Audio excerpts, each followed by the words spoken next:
फहद मुस्तफ़ा साहब का ये कहना था, हमारे एक यूट्यूबर हैं रजब भट्ट साहब के, जी ये तो फैमिली को दिखा के फैमिली को शो ऑफ करके पैसे बना रहे हैं, जिस पर रजब भट्ट का ये रिएक्शन आया कि जी फहद मुस्तफ़ा कौन है, हु इज़ फहद मुस्तफ़ा, और फहद मुस्तफ़ा वो हैं जो अपने शो में कहते हैं लड़कियां ले आओ समथिंग लाइक दैट।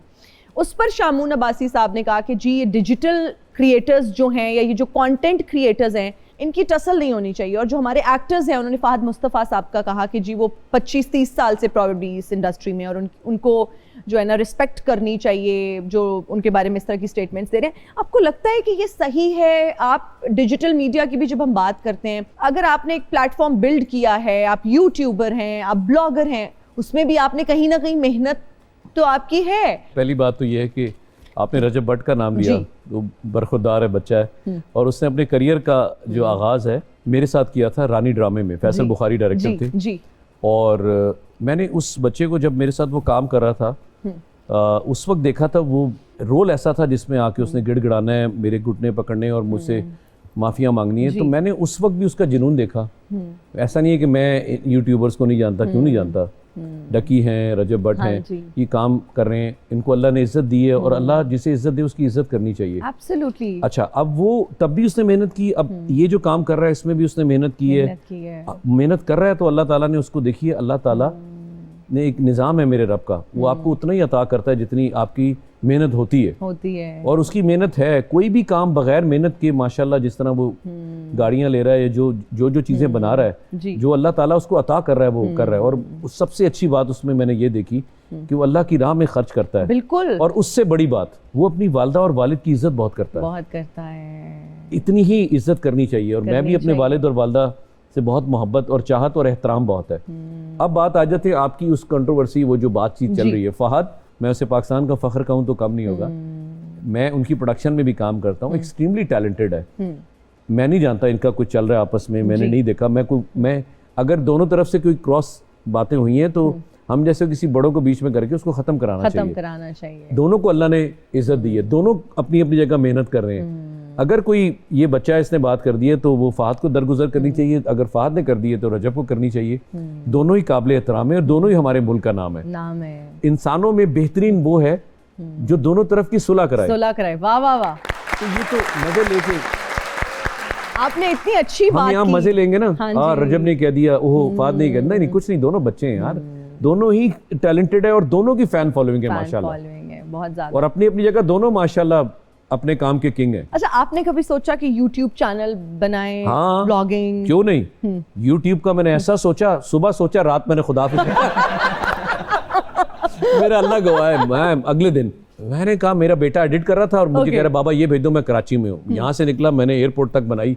अच्छा, मैं तो बड़ा आसान काम है। उसके बाद मैं वहाँ गया, शूटिंग किया। अगर रात तक ना, आखिरी उसने कहा बाबा अभी तो 6 मिनट हुए, मुझे 10 मिनट और दे दे, 16 मिनट को तो डालूं।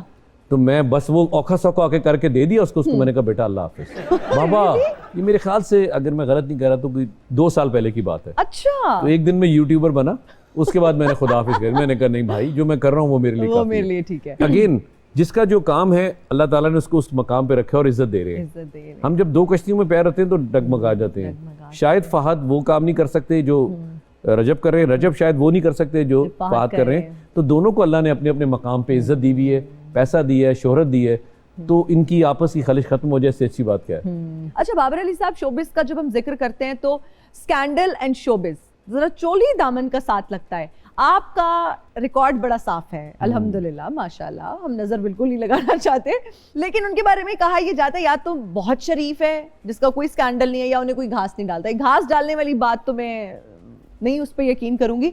तो कैसे ये शराफत और इतनी इंटेग्रिटी के साथ काम करना, पॉइज एंड ग्रेस के साथ।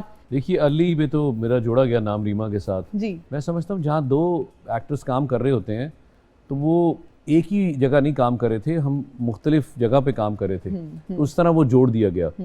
नॉर्मली ये होता है कि हम एक किरदार की अक्कासी कर रहे होते हैं। आप जैसे यहाँ बैठी हैं, आप एज ए होस्ट आप अपना रोल अदा कर रही हैं, आप मुझसे पूछ रही हैं मेरी ज़ात की बातें, और बड़ी ग्रेसफुली पूछ रही हैं, अच्छे अंदाज से पूछ रही हैं। मैं यहाँ एज अ गेस्ट बैठा हूँ, मैं अपने बारे में जो मेरे साथ हो रहा है वो बता रहा हूँ। इसी तरह हम इसको पोर्ट्रे करते हैं किसी भी स्क्रीन के ऊपर, चाहे वो फिल्म है या टेलीविजन है जी। तो हम उसको करते हुए अब एक जगह साथ हैं, दूसरे प्रोजेक्ट में भी साथ हैं, तीसरे में भी साथ हैं, लोगों को बातें करने मिल जाती हैं, क्यों ये साथ क्यों है, ये वजह ज़्यादा बनती है, मैं ये समझता हूँ। मेरा अब आके चूंकि बहुत सी फीमेल्स हैं जिनका मैं हस्बैंड बन रहा हूँ, हाँ जी, एक ह्यूज लिस्ट आ गई अब तो, क्योंकि अब मैं बाप भी बन रहा हूँ। मोस्टली मैं जो यंग बच्ची हैं उनके एज अ फादर में आ रहा हूँ, और मोस्टली जो मेरे टाइम पीरियड की जो फीमेल्स थी, मैं तो उनको अभी भी यंग कहूँगा, मैं उनको कभी भी बड़ा नहीं कहूँगा, वो मेरी अब वाइफ का रोल मुख्तलिफ प्लेस में है। तो एक जगह तो मैं टिक ही नहीं रहा ना, तो मुख्तलिफ जगहों पर ही हूँ।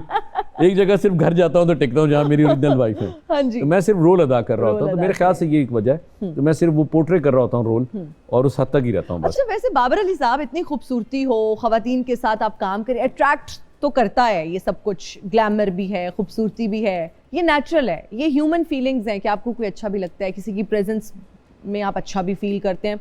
कोई ऐसी फीमेल एक्ट्रेस की मैं बात कर रही हूँ जिनके साथ आपको वाकई काम करके अच्छा लगा हो? देखिए, खूबसूरती तो सभी खूबसूरत थी और सभी काम बहुत अच्छा कर रही थी। मेरे लिए सबसे अच्छी बात ये होती है कि आपको ना, आपकी जो, मैं डांसर तो कभी था नहीं, हाँ जी, बहुत ही बेहुदा, मुझे तो समझ ही नहीं आता, मैं तो खड़ा कर दो ठीक है, वॉक शॉक करा लो, ये डांस वांस मेरा काम ही नहीं था। मेरी खुराक होती थी डायलॉग बोलना, परफॉर्म करना, मुझे मज़ा आता था फिर रेशम के साथ सीन बोलने में जी। तो मुझे वो जगह याद है आज भी, जहाँ जहाँ हम दोनों ने फिल्म में वो क्लैप्स ली हुई हैं, अच्छा। और फिल्म में हमने वो डायलॉग्स बोले हुए हैं, तो इसलिए मुझे रेशम का एज अ आर्टिस्ट मुझे बहुत पसंद रही है, और आज भी पसंद है। आज भी वो टेलीविज़न पे काम करती हैं, बहुत अच्छा करती हैं जी। तो मेरे ख्याल से रेशम एक वाहिद नाम है। बाकी मेरी सारी फिल्म, साइमा जी बहुत अच्छा करती हैं, नरगिस हैं, रीमा हैं, सना बहुत अच्छा कर रही हैं, तो मोस्ट सभी लीडिंग लेडीज़ के साथ मैंने काम किया हुआ है। तो इनके साथ कुछ ऐसा था कि मैं टेलीविज़न पे भी साथ आया रेशम के, तो हमें परफॉर्म करते हुए मज़ा आता था। ठीक हो गया, ठीक हो गया। बाबर अली साहब, हमारा एक सेगमेंट है जिसका नाम है डिलीवर अ डायलॉग। तो आपका डायलॉग है, तेनू कादा मान है अच्छू, तेरे ना दा अलिफ ला दियां ते रह जांदा है छू। तेनू कादा मान है अच्छू, तेरे ना दा अलिफ ला दियां ते पीछे रह जांदा है छू। अरे क्या बात है। अब आपने इसको रोमांटिक अंदाज में डिलीवर करना है। तेरा कादा नाम है अच्छू, तेरे ना दा अलिफ नालो ला दियां फिर रह जांदा है छू। वाह वाह वाह, पागल बंदा इसको कैसे करेगा जो पागल खाने में रहेगा। तेरा कादा नाम है अच्छू, तेरे ना ला दियां अलिफ ते फिर रह जांदा है छू।